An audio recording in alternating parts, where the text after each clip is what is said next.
ওনাকে যখন দোষী সাব্যস্ত করা হলো, তাহলে উনি মেনে নিলেন উনি কাজটা করেছেন। এমন কি পেলেন তাহলে যে আবার ওনাকে সাসপেন্ড করা হলো? তন্ময় বাবুরও এটা ভীষণ ভোকাল হওয়া উচিত। উনি সবটাই চুপচাপ মেনে নিলেন কেন আমি জানি না। একটা বিষয় চিন্তা, তবে দুঃখ লাগেই যে যখন অভয়ার ঘটনা ঘটেছিল তখন আমাদের, আমি অন্য রাজ্যের কথা জানি না যেহেতু এটা বাংলার ঘটনা, এখানকার রাজনৈতিক সমস্ত নেতা নেত্রী আসরে নেমেছিলেন অভয় আমাদের বোন, অভয় আমাদের ঘরের মেয়ে বলে। খুব ভালো, নিশ্চয়ই প্রতিবাদ হওয়া দরকার ছিল। আজ এটা ব্যাঙ্গালোরের ঘটনা বলে কিনা জানি না, কোথাও সারা ভারতবর্ষের কোনো রাজনৈতিক নেতা নেত্রীকে দেখলাম না যে অতুল আমাদের ভাই, অতুল আমাদের ঘরের ছেলে বলে একটা প্রতিবাদে সামিল হতে। কিসের ভয় ওনারা পেলেন জানি না।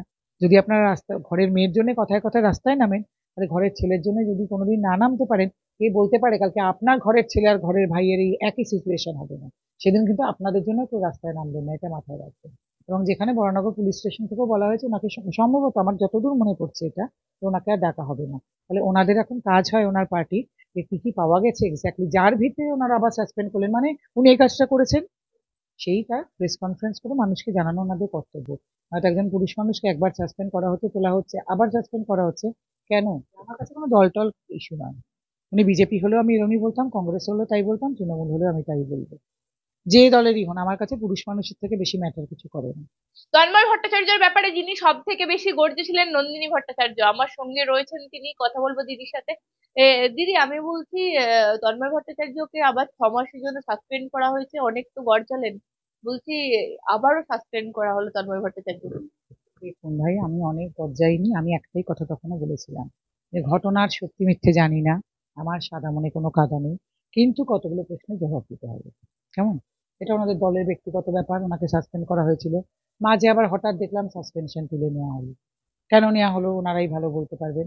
বলছিলেন নাকি কি এখন কিছুদিনের জন্য সাসপেনশন তোলা হলো, আবার আইসিসি কমিটির কাছে তদন্ত করা হবে, তখন আবার দেখলাম ওনাকে সাসপেন্ড করা হলো 6 মাসের জন্য। আমার বক্তব্য সবই ভালো, সব ব্যাপারটাই ওনাদের দলের, কিন্তু একজন পুরুষ মানুষকে এই ধরনের হেনস্থা এটা করার সময় আমার মনে হয় ওনাদের এখন সবাইকে জানানো উচিত ওনাদের আইসিসি কমিটিতে এক্স্যাক্টলি কি কি পাওয়া গেল, এবং সেটা একটা প্রেস কনফারেন্স করে সবাইকে জানানো উচিত। কারণ বরানগর পুলিশ স্টেশন থেকে সম্ভবত বলা হয়েছিল আর ওনাকে ডাকা হবে না কর্নার থেকে, তাই না? তন্ময় ভট্টাচার্যকে রাজনৈতিক নেতার থেকেও বেশি আপনি পুরুষ হিসেবে দেখছেন, যেহেতু আপনি একজন পুরুষ। অবশ্যই আমার কাছে কোনো দল টল ইস্যু নয়। উনি বিজেপি হলেও আমি এরমই বলতাম, কংগ্রেস হলেও তাই বলতাম, তৃণমূল হলেও আমি তাই বলবো। যে দলেরই হন, আমার কাছে পুরুষ মানুষের থেকে বেশি ম্যাটার কিছু করে না। আমার কাছে সবসময় একজন পুরুষ মানুষের সম্মান নিয়ে যদি টানাটানি হয়, আমি সেদিনও এই কথাই বলেছিলাম, আমি তার জন্য কথা বলবো। এবং আমি কোথাও বলিনি ঘটনার সত্যতা বা মিথ্যা, আমি বলেছিলাম উপযুক্ত প্রমাণ চাই এবং এই প্রশ্নগুলোর উত্তর দিতে হবে। সেই প্রশ্নের উত্তরগুলো কিন্তু আজও পাওয়া যায়নি। কেমন?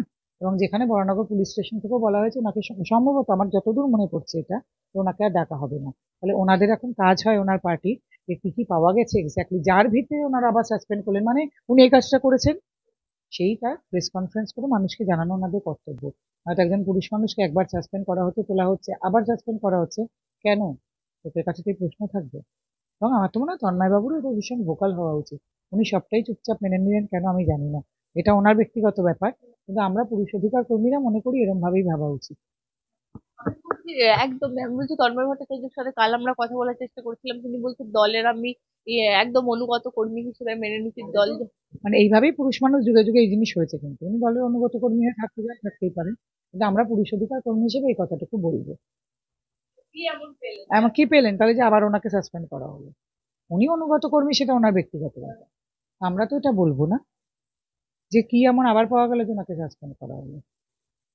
এটুকু সম্মানবোধও আমার মনে হয় থাকা উচিত ওনার, জানতে যে সবাইকে সেটা জানান কি পেলেন। আমার তো উনি কিন্তু তাহলে মেনে নিলেন উনি কাজটা করেছেন, তাই না? তাই হলো না? কারণ উনি এর আগে তো অনেক রকম বলেছেন, তাহলে উনি কিন্তু আজকে মেনে নিলেন যে উনি, ওনাকে যখন দোষী সাব্যস্ত করা হলো, তাহলে উনি মেনে নিলেন উনি কাজটা করেছেন। একদম। এবং সেটা সবাইকে জানান। একদম, যখন ফেসবুক লাইভে যখন সবটা উঠে এসেছিল, ডিজিটাল প্ল্যাটফর্মে যখন সবটা পেয়েছিলাম, তাহলে সেটা এই মুহূর্তে দাঁড়িয়ে শাস্তি যখন উনি পাচ্ছেন, যে কিসের ভিত্তিতে শাস্তি দেওয়া হলো, সেটাও ডিজিটাল। প্রতিবার তো ওনার আগে সবার হওয়া উচিত ছিল যে তাহলে উনি মেনে নিলেন উনি কাজটা করেছেন। আমি বলছি নন্দিনীদি, একটা জিনিস আমি বলবো, এই মুহূর্তে দাঁড়িয়ে অতুল প্রসাদ নিয়ে আপনারা অনেক কথা অতুল সুভাষ নিয়ে অনেক কথা বলছেন। আমি বলছি কি ঘটনাটা কি এই মুহূর্তে অনেকের কাছে জানা নেই, কারণ আপনি জানেন আমাদের এখানে নারী ঘটিত কোনো ঘটনা হলে সেটা সবার আগে উঠে আসে। না, খুব স্বাভাবিক। তবে আমার মনে হয় অতুল সুভাষ নিয়ে এখন হয়তো অনেকেই জানেন যে অতুল সুভাষ ব্যাঙ্গালোরের একজন তথ্য প্রযুক্তি কর্মী। তিনি তার শ্বশুরবাড়ি এবং স্ত্রীর অসম্ভব টাকার চাহিদার চাপে একটা সময় এসে আর পারেননি, উনি আত্মহত্যা করেছেন। এবং এখানে যেটা অ্যালার্মিং ব্যাপার, এর মধ্যে একজন বিচারক ইনভলভ, যিনি ওনার স্ত্রীর মধ্যে রফা করতে চেয়েছিলেন 3 কোটি টাকার বিনিময়ে, বাচ্চাকে দেখতে দেবার বিনিময়ে 30 লক্ষ টাকা চাইছিলেন। এবং যেটা শুনতে পেয়েছি, বিচারক ওনার কাছে টাকা দাবি করেছেন 5 লাখ। এবং এই সবকিছু মিলিয়ে অনেকদিন ধরে এসব চলছে। 2019-এ ওনাদের বিয়ে হয়েছিল। এবং এই মেয়েটির কাকা, ভাই, মা সবাই এর মধ্যে ইনভলভ, যারা ধরা পড়েছেন। তো এবার কাকা সম্ভবত ধরা পড়েনি, মা, ভাই, মেয়েটি ধরা পড়েছে। এবং মেয়েটির সবচেয়ে যেটা আরো চিন্তার বিষয়, বাচ্চাটি কোথায় জানা যাচ্ছে না। কারণ মেয়েটি বলেছিল ওর কাকার কাছে আছে, ওর কাকা অস্বীকার করেছেন যে বাচ্চাটি কোথায় আমি জানি না। এদের মধ্যে অতুলের মা নাতিকে নিজের কাছে ফিরে পাওয়ার জন্য আবেদন করেছে। আর এটা বিষয়ে চিন্তা, তবে দুঃখ লাগেই যে যখন অভয়ার ঘটনা ঘটেছিল তখন আমি অন্য রাজ্যের কথা জানি না, যেহেতু এটা বাংলার ঘটনা, এখানকার রাজনৈতিক সমস্ত নেতা নেত্রী আসরে নেমেছিলেন অভয় আমাদের বোন, অভয় আমাদের ঘরের মেয়ে বলে। খুব ভালো, নিশ্চয়ই প্রতিবাদ হওয়া দরকার ছিল। আজ এটা ব্যাঙ্গালোরের ঘটনা বলে কিনা জানি না, কোথাও সারা ভারতবর্ষের কোনো রাজনৈতিক নেতা নেত্রীকে দেখলাম না যে অতুল আমাদের ভাই, অতুল আমাদের ঘরের ছেলে বলে একটা প্রতিবাদে সামিল হতে। কিসের ভয় ওনারা পেলেন জানি না। প্রত্যেকেই বোধহয় নিজেদের ভাবেন যে বাংলার তো নয়, ব্যাঙ্গালোরে, তাতে কি এলো গেল, অতুল তো পুরুষ মানুষ একজন। অভয়ার জন্য তো সারা ভারতবর্ষ কেন, সারা পৃথিবী নেমে পড়েছিলেন রাস্তায়, তাই না? অভয়া তো বাংলার মেয়ে ছিল, তো সারা পৃথিবী নেমেছিলেন তো রাস্তায়। আজকে অতুল ব্যাঙ্গালোরের ছেলে না, ব্যাঙ্গালোরে চাকরি করে উত্তরপ্রদেশের জনপুরের ছেলে। তার জন্য তো কোনো উত্তরপ্রদেশেও দেখলাম না, কোথাও দেখলাম না কোনো একজন রাজনৈতিক নেতারও একটা বক্তব্য আমাদের ঘরের ছেলে, আমাদের ঘরের ভাই, তার জন্য কোথাও নামতে। কেন ওনাদের কি টিআরপি নষ্ট হয় এই ছেলেদের জন্য নামলে রাস্তায়? আর লজ্জা পান ওনারা যে পুরুষ মানুষ এরকম করে গেছেন? অতুল প্রসাদের আত্মহত্যা এক ধরনের, সুভাষের আত্মহত্যা এক ধরনের মার্ডার। এবং উনি বলিদান দিয়েছেন নিজে। তা কাউকে আজ পর্যন্ত একটা কথা খরচ করতে দেখিনি। এবং ওনারা যেন ধরেই নিয়ে যান পুরুষ মানুষ এভাবে আসবেন আর যাবেন বানের জলে, এটাই এদের ভবিতব্য। কিন্তু এটা মাথায় রাখবেন, এটা ভবিতব্য নয়, এত সহজে সবকিছু বয়ে যেতে দেবো না আমরা। যদি আপনারা ঘরের মেয়ের জন্য কথায় কথায় রাস্তায় নামেন, তাহলে ঘরের ছেলের জন্য যদি কোনোদিন না নামতে পারেন, কে বলতে পারে কালকে আপনার ঘরের ছেলে আর ঘরের ভাইয়ের এই একই সিচুয়েশন হবে না। সেদিন কিন্তু আপনাদের জন্য কেউ রাস্তায় নামবেন না, এটা মাথায় রাখবেন। একদম, আমি বলছি দিদি, আরজি কর নিয়ে আবারও নির্যাতিতার বাবা মা কার্যত হাইকোর্টের দ্বারস্থ হয়েছে নতুন করে একটা তদন্ত চেয়ে। কিভাবে দেখছেন বিষয়টা? না, দেখুন, আর জি করের বিষয়টাও ওনারা নিশ্চয়ই একটা আন্দোলন করছেন, চাই সেই আন্দোলনের একটা ফল আসুক, নির্যাতিতার বিচার হোক। ওনারা নিজেদের মতো যেভাবে মনে করছেন সেভাবে নিশ্চয়ই এটা করবেন। তবে আজকে খুব জানতে ইচ্ছে করে, আর জি করের সময় আমাকে মানে নোংরাতম গালাগালি মানে বিশেষণে ভূষিত করেছেন, আজ অতুল সুভাষের বেলা তার উপর কাউর একটা লাইন দেখিনি কিন্তু। যারা আজাদি আন্দোলন স্লোগান বা রাষ্ট্রভাবে ছড়িয়ে দিয়েছিলেন, তারা কিন্তু জায়গায় ছিলেন। হ্যাঁ, এটা তো খুব স্বাভাবিক একটা আন্দোলন। আর সেই আন্দোলনের মধ্যে যদি সারবত্তা তারা না রাখতে পারেন, তাহলে কতদিন ধরে সে আন্দোলন করবেন? তখনও বলেছিলাম, আজও বলছি, যাদের গেছে তাদেরই গেছে। তারা এই জন্য আজকে দরজায় দরজায় ঘুরছেন।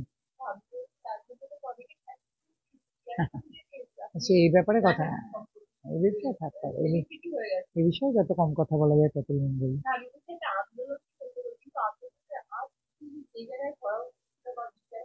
ওই যে বলেছিলাম যে যাদের গেছে তাদের গেছে, তারা দরজায় দরজায় ঘুরছেন। তাহলে তো দিদি এক্ষেত্রে একদম একটা জিনিস প্রমাণিত হচ্ছে যে বেশি আন্দোলন করলে সেক্ষেত্রে বিচার পাওয়া যায় না। মাঝখান দিয়ে যারা আন্দোলনকারী, না, মাঝখান থেকে যারা আন্দোলনকারী তারা নিজেদের ফুটেজ নিয়ে বেরিয়ে যায়, আর কুলতলির ক্ষেত্রে আমরা দেখলাম নীরব, সবাই নীরব, সবাই চুপচাপ, কিন্তু বিচার সঠিক হলো, একদম ফাঁসির নির্দেশ। জয়গাঁওতেও তাই হলো, জয়গাঁওতেও হলো। তবে আপনাদের একটা কথা বলি, ল আর justice are never the same thing. আইন আর ন্যায় বিচার কিন্তু এক কথা নয়। আইন থাকলেই ন্যায় বিচার পাওয়া যায় না সবসময়। হ্যাঁ, আমি রাস্তায় রাস্তায় ঘুরলে, চিৎকার করলে, রাস্তা দখল করলে, সারা রাত জেগে থাকলেই কিন্তু ন্যায় বিচার আসে না। আমি দেখেছিলাম রাত্রি দখলে ডাক নিয়ে যেতে আসে না, তাহলেই কিন্তু ন্যায় বিচার আসে না। আজকে ভারতবর্ষের কিছু আর্টিকেল 21-এ তো বলা আছে সবার জন্য সমান অধিকার। এই দেশে পুরুষ মানুষের জন্য একটাও আইন আছে? সবার জন্য কোথায় সমান অধিকার আছে? আছে? যা বইতে লেখা থাকে সেটা মানেই কিন্তু সেটা যে হবে ন্যায় বিচার, তার কোনো মানে নেই। আমি বলছি দিদি, তাহলে তো সেই আপনি যদি যাদবপুর স্বপ্নদ্বীপের ক্ষেত্রে আপনি যেভাবে মানে প্রতিবাদ করেছিলাম। বলছি দিদি তাহলে তো সব দেখা যাচ্ছে, যেগুলো প্রতিবাদ হচ্ছে সেগুলো তো মিলিয়ে যাচ্ছে, নিমেষেই মিলিয়ে যাচ্ছে। আর দেখুন, প্রতিবাদ তো একটা সময় জুড়ে হয়, তারপরে সেটা টেনে নিয়ে যাওয়ার ক্ষমতা থাকতে হয়, তো সেটা তো হয় না, তাই না? আর আরেকটা জিনিস দিদি, সম্প্রতি দেখা যাচ্ছে, আমি বলছি আপনি যেভাবে আক্রমণ করেন, আপনি বলছেন আরজি করে আপনাকে অনেক আক্রমণের শিকার হতে হয়েছে, তেমন কি তন্ময় ভট্টাচার্যের ক্ষেত্রেও বলতে গিয়ে তো বলুন। যারা কথা বলার তারা বলবেন, কিন্তু আমি এখনো আবার একটা কথা বলছি, এটা আমি তন্ময় ভট্টাচার্য কোনো দলের লোক বলে না, যে কোনো দলে বা যে কোনো পুরুষ মানুষকে যদি এরকম ভাবে বলা হয়, আমি কিন্তু বলবো না ঘটনা সত্যি না ঘটনা মিথ্যে, আমরা কিছু প্রমাণ চাইবো। সেগুলো কি হয়েছে? সেগুলো কি ঠিক মতো পালিত হয়েছে? সেগুলো কি তদন্ত হয়েছে, ইনভেস্টিগেশন হয়েছে? সেগুলোর মধ্যে কি উনি পড়েন? সেগুলো কি দেখা হয়েছে? যদি হয় দোষী হলে শাস্তি পাবেন, দোষী না হলে জবাব দিতে হবে। এটাই আমাদের বক্তব্য সবসময়। এটা উনি কোন দলটা, আমি বারবার বললাম না এই জন্য, উনি কোন দল এটা নিয়ে আমার মাথা ব্যথা না, উনি একজন পুরুষ মানুষ। তাহলে ওনাকে হেনস্থা করা যদি হয়, এই প্রশ্নের উত্তর দিতে হবে কেন করা হয়েছে। আমার তো মনে হয় যে উনি এটা এই অনুগত সৈনিক বলে কি মেনে নিলেন যে উনি এই কাজটা করেছেন।